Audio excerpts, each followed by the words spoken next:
있는 하나님 말씀 보겠습니다. 요한복음 15장 5절, 6절, 7절 말씀 한 목소리로 보겠습니다.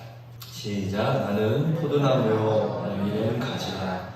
그가 내 안에 내가 그 안에 거하면 사람이 열매를 많이 맺나니 나를 떠나서는 너희가 아무것도 할 수 없습니다. 사람이 내 안에 거하지 아니하면 가지처럼 밖에 버려져 바라나니 사람들이 그것을 모아다가 불에 던져 사느니라. 너희가 내 안에 거하고 내 말이 너희 안에 거하면 무엇이든지 원하는 대로 구하라. 그리하면 이루리라. 아멘. 자, 오늘 이제 요한복음 15장 이제 포도나무, 나는 포도나무, 다 너희는 가지다라고 하는 이 말씀을 가지고 여러 시간 함께 살펴봤는데 마지막 시간도 함께 나눠봐야 될 내용이 있습니다. 오늘은 농부이신 하나님을 우리가 함께 살펴보면서 은혜를 나누고자 합니다. 오늘 2절 말씀에 보면은 무릇 내게 붙어있어 열매를 맺지 아니하는 가지는 아버지께서 그것을 제거해 버리시고, 이 부분은 제가 요한복음 처음 시작하면서 15장 처음 시작하면서 자세하게 설명을 드렸어요.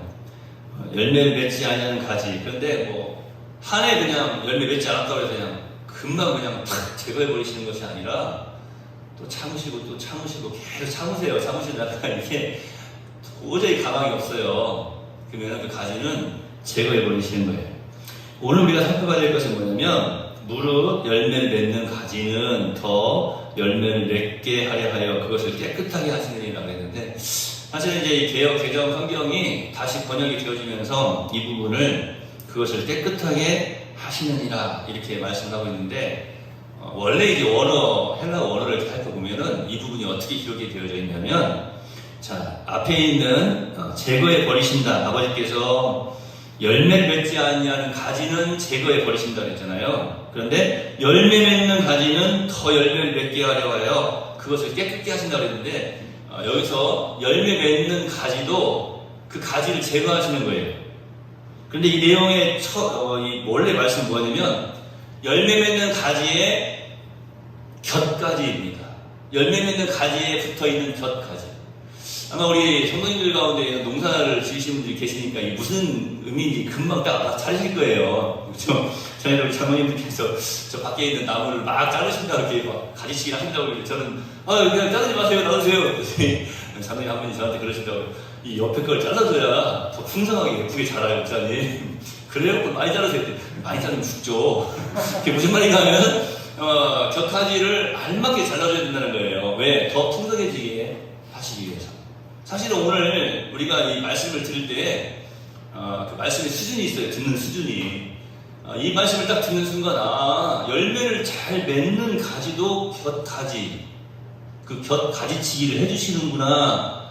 여기서 그냥 딱 끝나야 돼요, 오늘 설교가. 사실은 딱 그 말씀을 듣는 순간 하나님께서 자꾸 내 인생 가운데서, 내 삶 가운데서 이렇게 곁가지를 쳐주시는 그런 작업을 하실 때 나는 그것을 어떻게 받아들였는가 스스로 이제 적용을 해야 되는 거예요.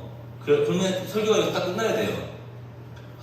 이게 참 하나님의 은혜구나. 우리가 뭐 복음성가 찬양할 때 모든 것이 은혜, 내 삶에 당연한 것 하나도 없는 것은, 이런 뭐 찬양만 하는데 그 가사의 내용을 다시 한번 깊이 생각해 보세요.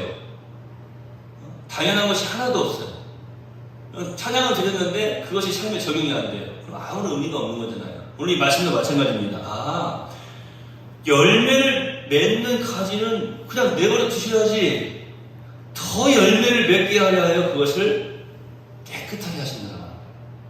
곁가지를 쳐주신다. 물론 이 해석이, 이 번역이 잘못된 번역은 아니에요. 깨끗하게 하신다고 하는 그 의미가 이제 무엇인지 제가 잠깐 설명을 해드리려고 합니다. 곁가지라고 하는 거예요. 우리 인생에 있어서 하나님께서 기뻐하시는 열매를 맺는데 그 열매를 더 풍성하게 맺지 못하게 하는 곁가지. 그러니까 그것을 깨끗하게 하신다고 하는 거예요. 그게 농부가 하시는 일이에요. 오늘 이 15장에서는 하나님을 농부로 비유하고 있지 않습니까? 이 가지치기라고 하는 게 사실은 우리가 그냥 쉽게 생각하고 넘어가야 될 그런 내용이 아니에요. 열매 맺지 못할 가지만 잘라버리시는 것이 아니라 열매를 잘 맺는 가지에 곁가지도 쳐주신다. 틀림없이 무슨 의미가 있는 거예요. 그런데 우리 한 사람 한 사람 각자 자기 자신에게 이것을 적용해 볼 때에는 이 농부의 이 행동을 이해하지 못할 때가 많아요. 제 서재에 보면은 이런 책 제목이 있어요. 책 제목이에요. 하나님 제게 왜 이러십니까? 책 제목이에요. 처음에 그 책을 안 살려고 그랬어요. 그런데 하도 궁금해가지고 이 사람이 도대체 무슨 이야기를 하는 거야. 설교학자가 쓴 책이라서 제가 찾아봤어요. 하나님 제게 왜 이러십니까? 그가 지금 말하는 하나님께 원망과 불평을 말하는 것이 아니에요. 오늘 이 말씀을 토대로 이제 자신의 어떤 신앙의 고백적인 그런 내용들을 풀어나가고 있는데, 자, 한번 보세요. 열매를 잘 맺고 있어요. 맺고 있는데 곁 가지를 쳐주는 거예요. 그럼 그 가지가 혹시라도 말을 할 수 있다면 자신의 곁 가지를, 옆에 붙어있는 가지를 막 칠 때에 이런 이야기를 하지 않을 것 같으세요? 농부님, 주인님, 왜 나를 이렇게 아프게 하십니까? 그만 좀 자르세요, 제발. 그 책 제목하고 똑같은 것 같아요. 하나님, 제게 왜 이러십니까? 농부님, 제가 열매를 맺지 않는 것도 아니고, 그래요. 열매 맺지 않고, 땀 흘리고 수고하셨음에도 불구하고, 막 열심히 농사를 하셨음에도 불구하고, 열매 맺지 아니하는 그 가지들은 다 잘라서 버리시는 것이 마땅한데, 저는 열매를 잘 맺고 있잖아요. 열매를 맺고 있는데 왜 이렇게 아픔을 저한테 주시는 거예요? 하고, 원망하고 불평하지 않겠느냐라고 하는 거예요. 우리의 모습을 살펴보면 대부분의 삶의 모습 속에서 이러한 고백들이 나오는 거예요. 잘하고 있어요. 열매도 잘 맺고 있어요. 그런데 자꾸 가지를 치시는 거예요. 좀 다른 생각을 한번 해볼까요? 신앙생활 열심히 하고 계세요. 이 의미는 조금 잘못된 건데요, 사실은. 신앙생활 열심히 잘하면 하나님이 기뻐하시는 방법대로 잘 갈 수밖에 없어요, 사실은. 깨닫는 은혜가 있으시기 바랍니다. 자기 자신 생각이에요. 나 지금 열심히 잘하고 있어. 열심히 잘하고 있는데 왜 이게 뭐가 안 되지? 안 돼, 뭐가. 자꾸 그럴 때 우리의 반응이 어떠하냐라고 하는 것이죠.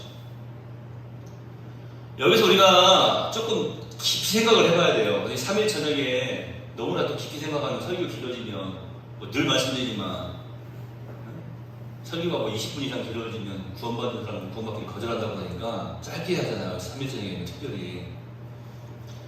멀리서 오신 분들도 계시는데,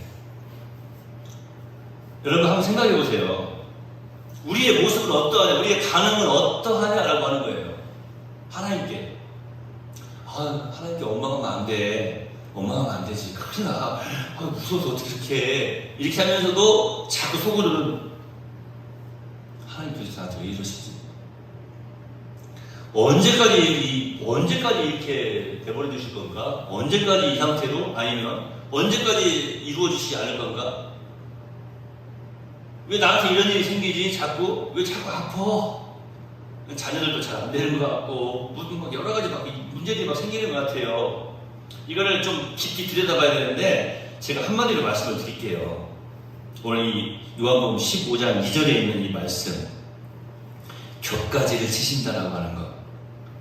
이것이 바로 하나님께서 우리를 기르시는 모습입니다. 때로는 하나님께서 우리 성도들에게 고통을 주실 때가 있어요. 제가 이 시험이라고 하는 것을 두 가지로 나누어서 풀어서 설명해 드리지 않았습니까?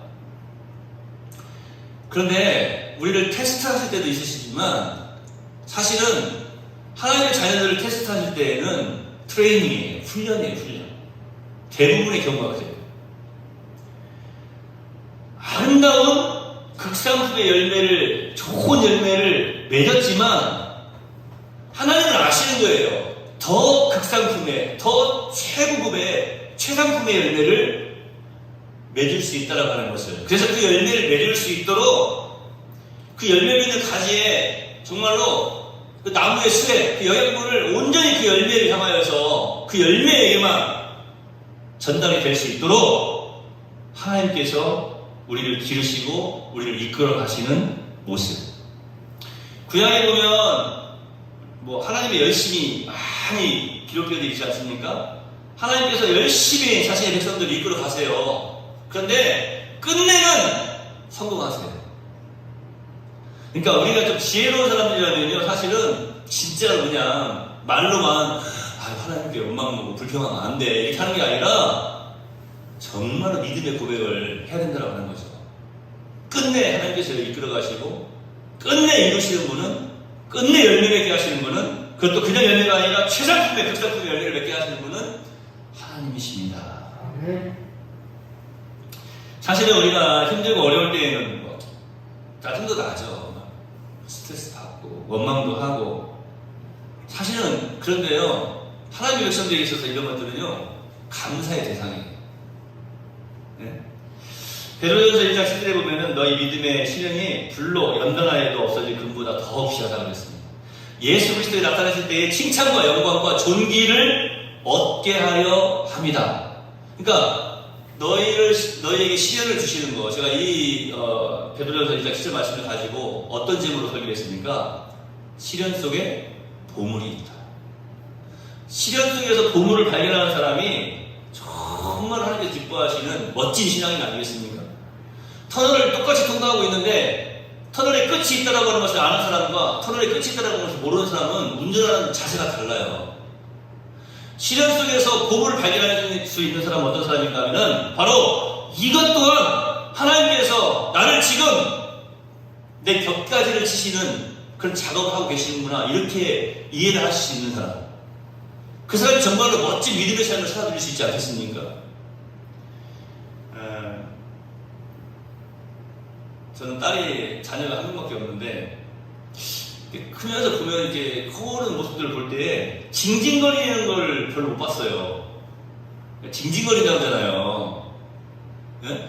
내가 다 알아서 해줄 거야. 해주는데 자꾸 징징거리는 거예요. 그리고 또 뭘 또 해줘도 자꾸 짜증내고 징징거리고. 그냥 부모님 입장에서 어때요? 아유 그만 좀 해라. 왜 그래? 내가 다 해주잖아. 너 징징거리잖아. 너 내가 다 해주지 않아? 다 해결되지 않아? 왜 징징거려? 이렇게 말할 수 있지 않겠어요? 그냥 한 번쯤 이걸 또 영상을 통해서 예배 드리다가 나도 좀 징징거려야 되겠구나 또 이렇게 생각할지 모르겠는데 우리가 하나님께 징징거리는 것도 조금 귀엽게 봐주실 때가 있겠지만 도가 지나칠 때가 많다고 하는 거예요. 그 생활 속에서 그게 보여버려요. 전혀 믿음의 삶을 살지 못하고 하나님께 그냥 얘기할 정도가 아니라 이건 그냥 거의 그냥 하나님 배신 때리는 사람들, 이런 어떤 그런 삶을 살아가버리고 그런 생각들을 하고 그런 말을 하고 그런 행동들을 하는 거예요. 어떤 시련이 찾아오면 자꾸 그 시련 속에서도 보물을 발견하려고 노력하는 것이 아니라 그 시련만 바라보고 있는 거예요. 그러면은 계속 터널 안에서 그 두려움 속에서 어둠 속에서 그러한 생각 속에서 살아갈 수밖에 없는 겁니다. 혹시 여러분이 오늘 지금 어떤 고통을 받고 있습니까? 물론 이런 것도 있을 수도 있어요. 내가 잘못해서 내가 사자 굴에다가 손을 집어 넣어가지고 사자가 그냥 내 손을 물었어. 아프죠? 이런 내가 잘못해서 내가 실수를 해서 혹은 내가 범죄해서 지금 당하고 있는 고통이라면 주님 앞에 간절히 또 진실된 마음으로 회개를 해야 되겠죠. 그런데 그렇지 않고 한번 생각해보세요.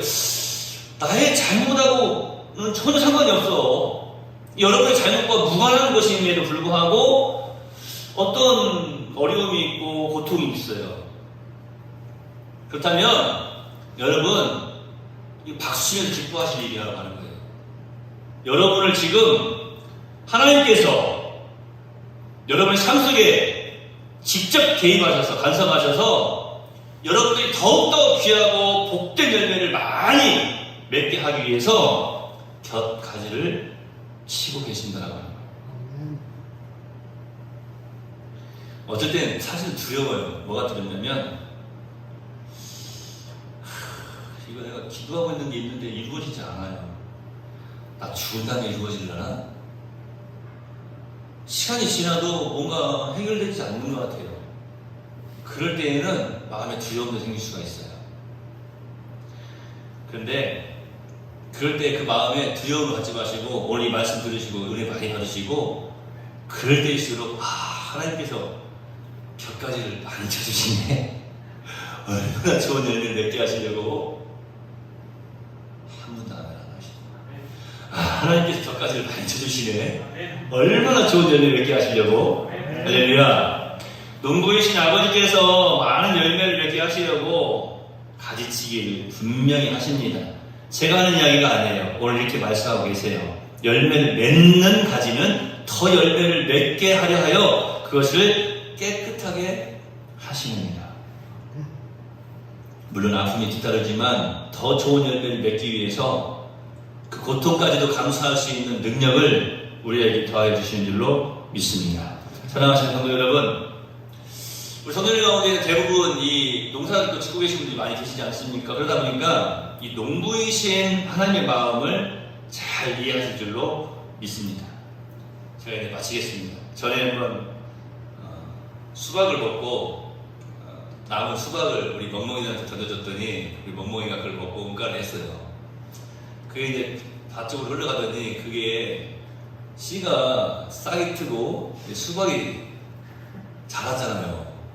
기적이죠. 모세의 기적만 기적이 아니고 이게 수박씨가 멍멍이가 응가하는 그 속에 들을 때 수박씨가 근데 이게 그냥 씨를 뿌리면 잘 안 되는데 이상하게도 한번 이게 발효가 되는가 봐요. 그게 이제 수박이 순이 올라오더니 요즘도 몇 개 올라왔어요. 순이 올라오더니 그게 이제 가지를 뻗더니 세상에 꽃이 피더니 보셨죠? 수박 열매가 열렸잖아요. 근데 저희 권사님들은 저한테 항상 말씀해 주셨어요. 목사님, 한 줄기에 한 개나 두 개, 그러니까 한 개만 남겨놓으셔야 돼요. 어떻게 그렇게 남겨놓습니까? 아까워서. 제가 전문가이신 권사님들의 말씀을 듣지 않고 너무 예쁘고 너무 좋아서 한 줄기에 막 7, 8개씩 그냥 남겨놨어요. 한 개도 못 먹었잖아요. 물론 개똥밭에서 나는 거 어떻게 먹겠습니까만은 저는 그냥 관상용으로 보려고 남겨놨는데 한 5줄기에 있는데 5줄기면 수박 5개만 얻어야 되는 거 아니겠어요? 그래야 정말 좋은 또 맛있는 수박 얻을 수 있는 거 아닌가요? 예를 들어서. 그런데 한 줄기에 한 2개씩은 남겨놨는데 그냥 한 줄기에 여러 개를 남겨놨더니 막 사진 찍고 이쁘다고 했는데 결국에는 그걸 하나도 저는 못 먹었습니다. 권사님들 말씀을 드렸으면 그래도 하나라도 먹고 또 더 좋아했을 텐데. 자, 제가 뭘 말씀드리는 거 아시겠어요? 농부의 소원은요, 좋은 열매입니다. 목회자의 소원은 우리 성도들의 삶 속에 좋은 열매를 맺는 것이 목회자의, 이 설교자의 소원인 거예요. 말씀을 듣고 은혜를 받고 그냥 맞아 그렇지 하고 그게만 끄덕끄덕하고 끝나는 것이 아니라 삶 속에서 그 말씀을 적용해가지고 열매를 맺는 것, 좋은 열매를 맺는 것, 그것이 바로 이 설교자의 소원입니다. 좋은 열매를 맺기 위해서 여러분 마음에 꼭 달라붙어 있어야 됩니다.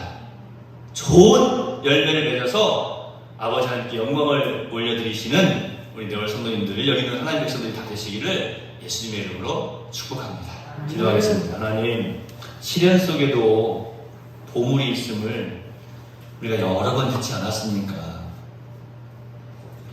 오늘 하나님께서는 나의 삶 속에서 더 좋은 열매를 맺게 하시려고 자꾸만 가지치게 해주시고 또 우리의 삶 속에서 더러운 것들을 제하해 주시고 깨끗하게 하시는 줄로 믿습니다. 나에게는 소중한 것이고 나에게는 정말로 멋지고 좋아 보이지만 하나님께서는 더 좋은 열매를 하기 위해서 그러한 것들을 가지치게 해주시고 제거하시는 줄로 믿습니다. 이러한 시간 속에서 믿음으로 보물을 발견할 줄 아는 지혜로운 승리의 사람들이 다 되게 하여 주시옵소서. 혹시라도 한 번이라도 어떤 상황 가운데에서 하나님께 원망하고 불평한 적은 없습니까?